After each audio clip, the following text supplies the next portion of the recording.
Vidéo a pour but donc d'expliciter très rapidement donc l'évaluation par compétences en physique-chimie au lycée Jean-Jacques Rousseau. Donc en physique-chimie, donc l'évaluation se fera par compétences donc afin d'établir donc un diagnostic plus précis donc sur le travail de l'élève, permettre de cibler les points forts et faibles afin de remédier la manière la plus simple possible donc aux difficultés, et les compétences donc retenues sont générales et transverses et donc applicables à toutes les autres matières. Donc les compétences retenues sont la compétence se responsabiliser, donc qui a trait à tout ce qui est avoir son matériel, participer de manière orale, de manière constructive, ne pas déranger le professeur ni ses collègues lors d'un travail en groupe par exemple. Restituer ses connaissances, RCO, donc là ça constitue juste une capacité à donner de manière très directe son cours, donc ce qui correspond finalement à des interros de cours vraiment très simples. Enfin, la compétence s'approprier, qui elle donc génère des capacités comme extraire l'information sur différents supports, mobiliser ses connaissances, donc identifier un problème, le formuler.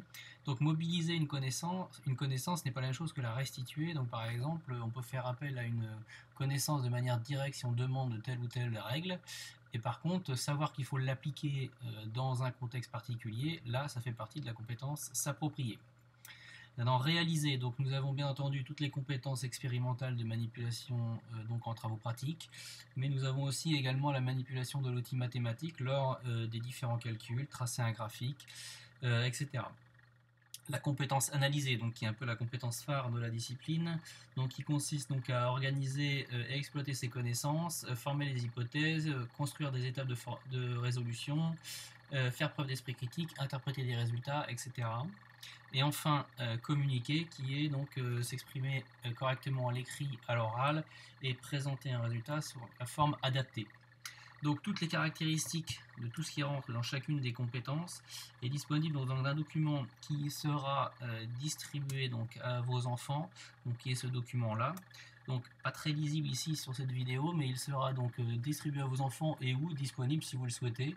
Donc en gros, il représente dans par exemple les questions classiques, dans les tâches complexes ou résolution de problèmes, pour l'analyse et synthèse de documents et pour les travaux pratiques, qu'est-ce qu'on met dans chacune des compétences, par exemple ici dans s'approprier, pour par exemple les tâches complexes ou la résolution de problèmes, on a à faire un schéma de situation, identifier les grandeurs physiques pertinentes, etc., etc. Donc concrètement, pour un travail donné, l'élève aura donc une fiche d'évaluation qui ressemblera à celle-ci, c'est-à-dire en haut vous aurez donc les compétences, donc se responsabiliser, s'approprier, analyser, réaliser, communiquer, qui sont évaluées dans le travail demandé. Vous aurez ici donc la note sur laquelle la compétence est évaluée. Donc par exemple la compétence s'approprier est ici évaluée sur 5, la compétence analysée sur le travail demandé est évaluée sur 8, la compétence réalisée est évaluée sur 4 et la compétence communiquée est évaluée sur 2 pour une note globale qui est ici sur 20.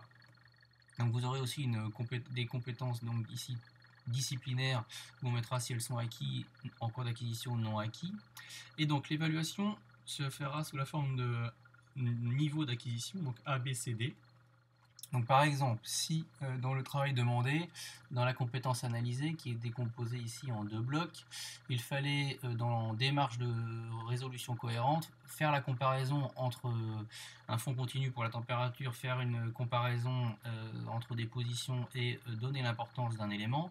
Donc peu importe ce qui est marqué, mais ces 3 éléments-là sont évalués dans la compétence analysée sous l'item démarche de résolution cohérente. Donc si par exemple l'élève a mis tous les indicateurs de manière très bien ou de manière excellente, on coche 3. Si, donc si les indicateurs apparaissent de manière partielle, on coche B. Et si les indicateurs apparaissent de manière insuffisante, on coche C.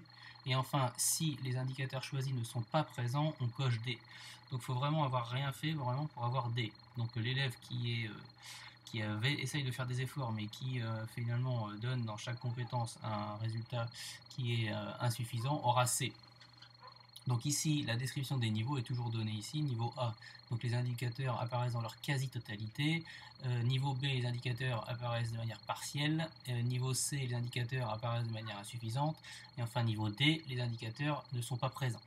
Donc il y a ça pour le descriptif ici dans cette colonne là, donc le descriptif pour obtenir A dans chacune des compétences, et ensuite donc l'enseignant, par exemple, au vu de la copie, annote et donc entoure la note. Par exemple, dans se responsabiliser, l'élève a bien participé, il a eu B par exemple ici. Si je mets A et B ici, donc je réalise, il a bien réalisé les manipulations, ou alors il a bien fait la stratégie, et en communiqué, je mets B. Donc par exemple, ensuite ça donnerait ici les notes qui seraient retranscrites en haut dans le cadre du haut, et donc on aurait A1 pour se responsabiliser, pardon. Dans s'approprier, donc on aurait 3,5.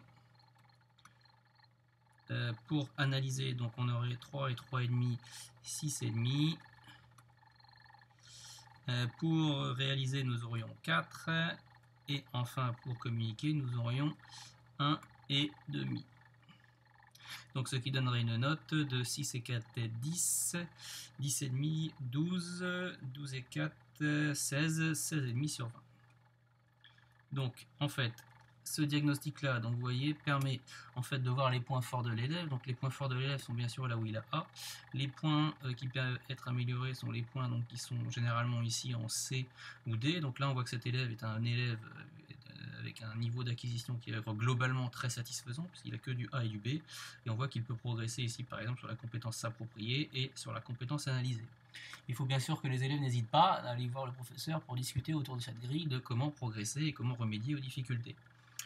Pour le bulletin, donc sur le bulletin, il apparaîtra donc la moyenne générale classique sur 20, donc de la moyenne de physique-chimie. Vous aurez une moyenne par compétence sur 20, et enfin une appréciation générale pour la discipline. Nous attirons l'attention sur le fait que la moyenne générale de la discipline n'est pas la moyenne des compétences. En effet, si nous reprenons la grille précédente, nous voyons par exemple dans ce travail-là, la compétence analysée a été évaluée sur 8, alors que la compétence appropriée a été évaluée sur 5, et en fonction des coefficients qui sont mis aux travaux, vous voyez bien que la moyenne d'analysée va ici être prépondérante sur la moyenne générale. Voilà, nous espérons donc que cette vidéo vous a été utile, et n'hésitez pas à venir discuter avec le professeur de physique-chimie afin de soulever les petits problèmes que vous pourriez avoir.